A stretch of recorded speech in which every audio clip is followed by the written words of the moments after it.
he went into the game to bring the play into the huddle. Then he came right back out and really was under the impression that if you go into the huddle, the rules say you've got to play at least one play before you can come out. And like I said, nobody on Houston caught it, or if they did catch it, they might have been of the mind, oh, it's too late to matter now. Well, even when as a coach and you're losing, you never say it's too late to matter. You always, if you catch an infraction, you want to continue coaching and try to get your players to continue playing and save face the whole entire time. You don't just give up. You never give up, especially when you've got over 10 minutes to play in a fourth period. If I remember, a few years ago in a playoff game, the Houston Oilers had a 35-0 lead over the Buffalo Bills, only to end up losing the game 39-35. And this was at halftime. So you always got an opportunity. You always have the time. It should scare them half to death, though, because they can't do anything with that defensive line. Well, unless Houston has another Jim Kelly over there on the sideline that we haven't seen yet. They'll come out with some tricks. They got to try anything. If it's a double pump pass, if it's a double pitch, a reverse, they need to try something to shake the defense up.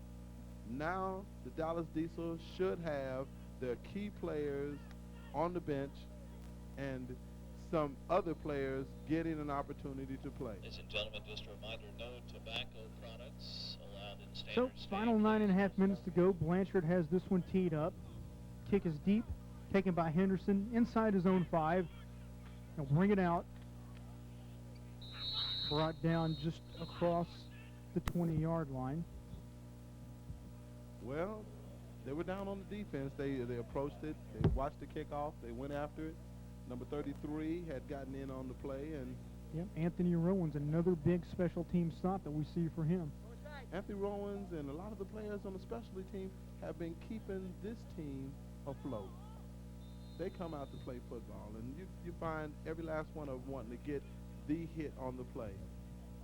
Now here's the defense. Let's see how they line up here. Clock is moving. They have 84 in. They have 90 in. They have 70 in. So they have replaced a lot of the key up front players. They have 94 being Samuel Cox, 6'4", 345 pounds from Highland Junior College. 58. Chapel Love back in at quarterback for Houston. Fires incomplete. Intended receiver on the play was Dwight McDonald, the man who had quarterback most of the first half of this game for Houston. They've come in and they've put some players, they've given themselves an opportunity to rest, and that's good for some of the players that started on that defensive line and defensive position.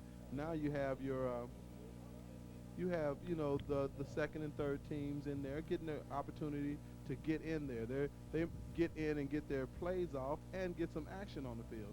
When you have a 39-8 game point lead, then there's not really a whole lot. Love back to pass. Through the legs of his intended receiver again. There's not really much that the defensive line that they can do. I mean, this gives the Houston Hurricane an opportunity to score. They need to score against the second or third string team just to save face. Well, Houston has been forced to shuttle a lot of personnel in and out of the game at different times. A couple of guys have seen action on both offense and defense and at a couple of different spots there. And don't forget that it was Chapel Love, number 12, who started this game out at quarterback for the first offensive series or two for Houston. He was subsequently replaced by McDonald. McDonald gave way to Will Thomas. Well, he's back in now, ready to try to see what he can do against the second string. And on 3rd and 10, Love fires intended for Fredericks, incomplete. Fredericks probably the receiver who has shown the most here for Houston tonight. You can tell by the way that the Houston Hurricane is walking around that they're just befuddled and probably a little tired, hoping that the 7 minutes or 6 minutes and 23 seconds hurry up and count down. And I don't know if I should start singing yet, Robert. You tell me, but you nudge me when it's time to start singing that the party's over, because They're slowly getting on and off the field. They're not getting into position. They're not snapping into position to do anything. And this gives the offense for the Dallas Diesel another opportunity to put more score on the board when the score is 39-8 right now. Another reason why Dallas really might have a chance to score, because Jason Smith is back deep to return this punt. Doesn't look like he will get a chance to return this one, though. Oh, and this one takes a Diesel bounce, too, all the way back to about the 31 or so.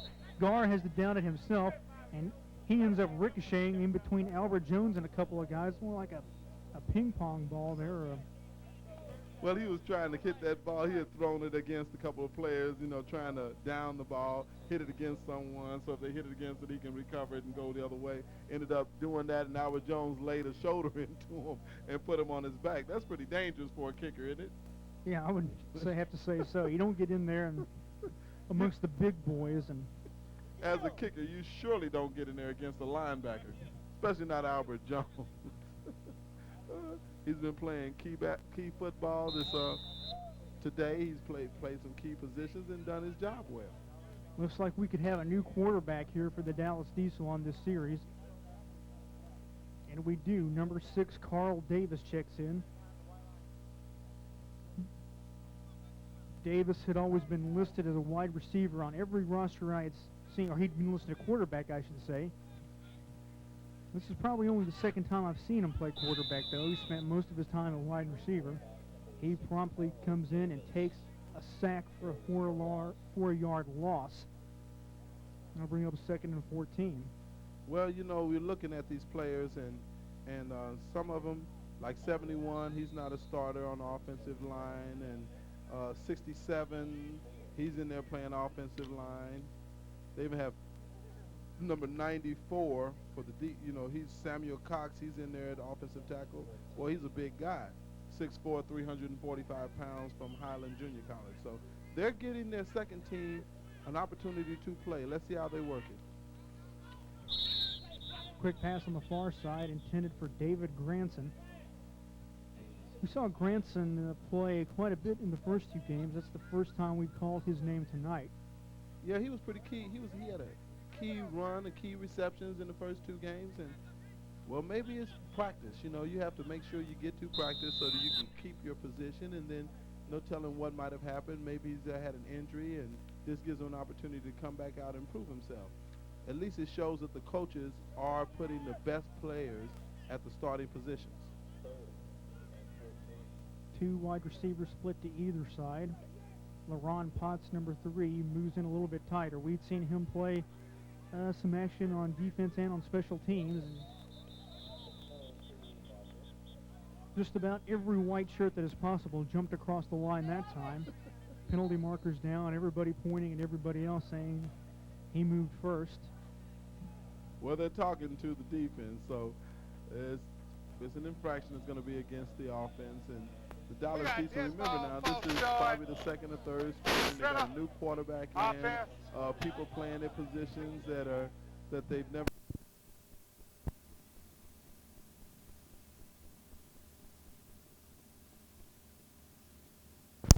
There's no reason for him to rub dirt in the face of Bill Yeoman. He's never had any kind of a feud at all with him. Maybe there's just something that the man with the hat and the headsets on is trying to look at.